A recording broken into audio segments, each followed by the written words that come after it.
Le débat sur les retraites à l'Assemblée, ça s'est terminé vendredi à minuit et ça a donné ça.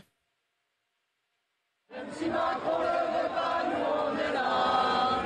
Pour l'honneur des travailleurs et pour l'honneur. Même si Macron ne veut pas, nous on est là. Ça, c'est à minuit, vendredi, notamment les députés LFI qui criaient « On est là », c'est qui est notamment le slogan dans les manifestations. De l'autre côté, sur les bancs de la majorité du gouvernement et même de ses alliés, il y avait la Marseillaise pour y répondre. Ça a été un chaos absolument général. Est-ce que vous diriez, comme François Hollande, que c'était un gâchis? Est-ce que là-dessus, vous seriez d'accord avec François Hollande? Oui, là-dessus, je serais d'accord. C'est plus qu'un gâchis, c'est pathétique. C'est pathétique, Mais vous ce en prenez débat. peut-être votre part aussi, quand même? Non, absolument pas. Non. Nous avons voulu, avec Olivier Dussopt, avec la majorité, avec la Première ministre, mener un débat de fond sur l'avenir du régime de retraite par répartition.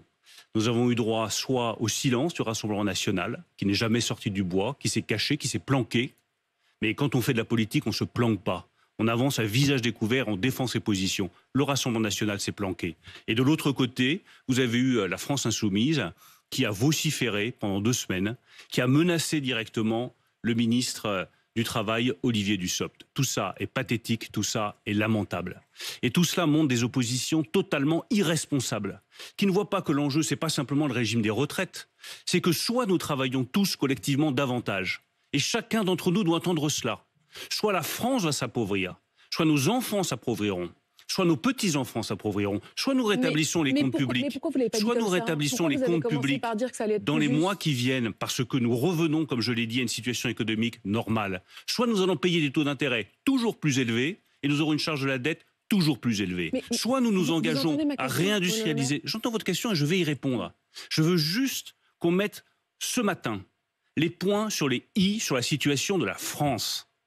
Soit la France, collectivement, travaille davantage, soit nous nous appauvrirons.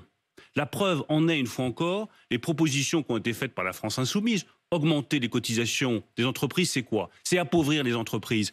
C'est provoquer des faillites dont vous parlez. Soit vous augmentez les cotisations sur les salariés. C'est appauvrir les salariés. Et c'est menacer le pouvoir d'achat de ceux qui travaillent et qui ont un salaire. Mettons les points sur les i. Je suis stupéfait de l'irresponsabilité des oppositions qui ne voient pas la réalité, qui ne savent pas ce que c'est qu'une dette, qui ne savent pas ce que c'est qu'un déficit, qui ne savent pas ce que c'est qu'une entreprise, qui ne savent pas ce que c'est qu'un entrepreneur qui doit payer ses salariés. Et on a parfois le sentiment qu'elles ne savent même pas, y compris ceux qui défendent, soi-disant les plus pauvres, soi-disant les plus modestes, ça ne les dérange pas de leur retirer 400 balles de cotisation par an pour payer le financement des régimes de retraite. Qu'est-ce que vous diriez dans Laurent Berger? Vous diriez lui aussi, je vous parle des oppositions politiques. Oui, enfin, c'est le mais je vous discours parle, je pèse mes mots. Je vous parle des oppositions vos ennemis politiques. Ce n'est pas des ennemis, ce sont des adversaires. Mais la politique, c'est la réalité. Et la réalité se venge contre vous quand vous la méprisez.